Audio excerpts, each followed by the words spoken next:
Muy buenas noches, señores. Bienvenidos un día más a esta guarida del librero, a este búnker, a esta cueva, ¿no? Hoy les traigo el, el despertador. Es tarde, es medio tarde, ya van a ser las 12. Este, yo sigo usando los viejos radio despertadores. Creo que debo ser el único loco que usa estas cosas así vintage. Pero bueno. Eh, Hoy les traigo un texto, una recomendación, más que nada, de el amigo Roland Barthes, crítico francés, crítico literario, semiólogo, bueno, sobran los legajos, ¿no? El libro que les traigo hoy es del año 1978, El placer del texto y lección inaugural de la Cátedra de Semiología Literaria del Collège de France. Eh, es un libro, obviamente, de crítica literaria. Eh, Básicamente, con este libro, Barthes de alguna manera rompe con la manera de hacer crítica convencional, ¿no? Vamos a decir conservadora, rompe un poco con todo eso. Hace de la crítica literaria, o sea, lo que hace es básicamente sacarle, vamos a decir, el corsé a la crítica literaria, ¿no? Tradicional. De alguna manera abre un poco la mirada. Entonces, hace crítica literaria y también hace literatura. O sea, analiza algunos textos literarios, pero también hace literatura al mismo tiempo. Y mecha conceptos de distintas disciplinas, ¿no? Como del marxismo, como de la psicología, ¿no? Obviamente acá habla del placer del texto y también del goce del texto. Conceptos muy psicoanalíticos, ¿no? De Freud, de Lacan, donde los ponen en juego, a veces para ponerlos de una manera paralela o para contradecirlos, eh, y hace todo un estudio. Si bien tiene cierta complejidad, es entendible, no es que es imposible, porque a veces, si uno no está acostumbrado a la crítica literaria, parecen textos difíciles, ¿no? Complejos. Eh, Aunque yo creo que la complejidad de estos textos, también como de la teoría literaria, no radican tanto en lo que en las posturas, en las tesis que plantean, sino más bien en las referencias, ¿no? En las referencias que van mechando. Tengan en cuenta que en este libro aparecen muchos escritores, ¿no? Por ejemplo, Nietzsche aparece todo el tiempo. Bueno, no todo el tiempo, pero lo menciona bastante, ¿no? Aparece escritores como Proust. Yo de Proust leí solamente un libro, que es el primer tomo, digamos, el primer librito de En busca del tiempo perdido, ¿no? Por el camino de Swann. Eh, Libro complejo, les voy a decir.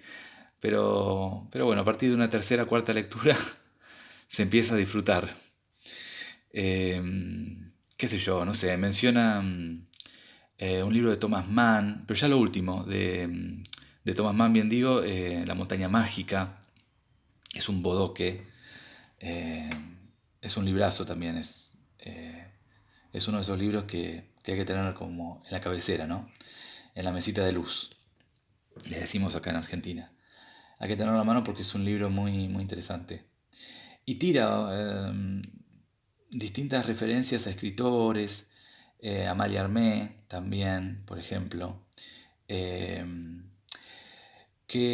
¿cómo les puedo decir? Que si uno no los tiene presente, esos autores, esos libros de esos autores, es difícil entrarle a un texto así. Porque es como todo, qué sé yo, no sé. La parodia, por ejemplo, ¿no? Cuando uno ve una parodia, sea una película, sea un libro, sea una pintura, no sé, una obra musical, no sé, pienso en Lelutier, por ejemplo, que muchas veces parodian. A propósito, yo lo recomiendo, Lelutier, que es genial. Lelutier, por ejemplo, lo que hace es parodiar, entre otras cosas, ¿no? Estilos musicales, ¿no? O sea, los parodia. Pero si uno no conoce esos estilos musicales, no sé, por ejemplo el jazz, no sé, la samba, no sé, la cumbia, los boleros, es difícil entender esa parodia, ¿no? Es difícil comprenderla, es difícil reírse o que te genere algo, ¿no? No sé, por ejemplo, Shrek, que es una película que también de alguna manera parodia, de alguna manera no, parodia bastante ostensiblemente los cuentos de hadas, ¿no? Los cuentos para niños. Pero si uno no tiene presente esos cuentos, es difícil encontrarle significación a la película. Uno no la entiende como una parodia si uno no leyó nunca no le leyeron nunca esos cuentos de hadas, ¿no? Infantiles. Entonces deja de ser parodia, deja de funcionar como lo que es, ¿no? Eh, yo sé que lo que digo es una pelotudez total, es una perogrullada, ¿no? Yo sé que es algo por ahí muy básico, pero me parece que a veces hay que hacer hincapié en lo obvio, en lo básico, ¿no? Y a riesgo de parecer uno por ahí eh, medio tonto, por decirlo de alguna manera, está bueno tenerlo en cuenta, sobre todo para entrarle a libros así, ¿no? Como estos, donde tiene un bagaje, unas referencias importantes. Uno lo puede leer, uno puede leer, ver todo, ¿no? Pero ya les digo, si uno no tiene en cuenta las referencias, quede como incompleto. Puede no entender nada o entender muy poco, o quedarse con muy poco de este libro. Por eso uno lo puede leer y después anotarse todos los autores que nombra Barthes y después leerlos, esos autores, ¿no? O por lo menos saber quiénes son, ¿no? ¿Quién fue Proust? ¿Quién fue Nietzsche? ¿Quién fue, no sé, Thomas Mann? Mallarmé? Y después volver a este libro eh, y volverlo a leer, ¿no? O sea, son libros que un poco descoloca al lector, ¿no? No es fácil leerlo. Pero después cuando uno más o menos entiende las referencias y más o menos los conceptos que va esgrimiendo a lo largo del texto, es más fácil, ¿no? Es más fácil. Eh, También me gustó mucho la lección inaugural, es muy interesante. Se tocan temas muy, muy importantes que también fueron de alguna manera abordados también por Michel Foucault. Tema del poder, ¿no? Cómo el poder se mete en el discurso, ¿no? En las distintas formas de discurso. Eso me pareció muy importante, ¿no? Y después habla un poco de semiología. Este, pero bueno, nada, es un libro que yo recomiendo. Este, pero con esa salvedad, ¿no? Con esa salvedad.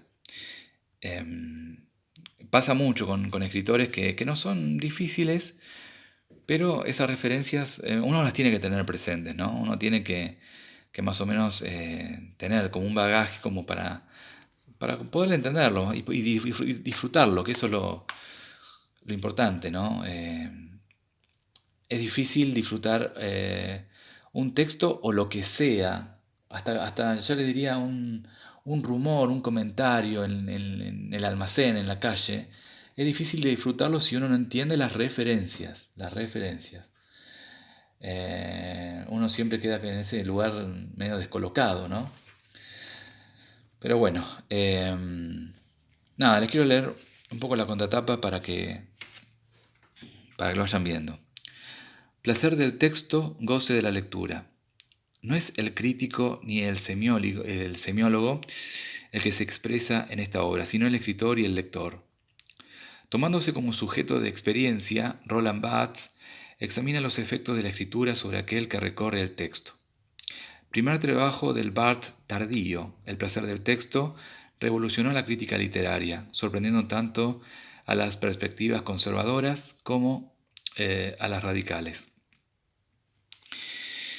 Por propuesta de Michel Foucault, Barthes es nombrado profesor en el Collège de France, donde en enero de 1977 pronuncia su lección inaugural.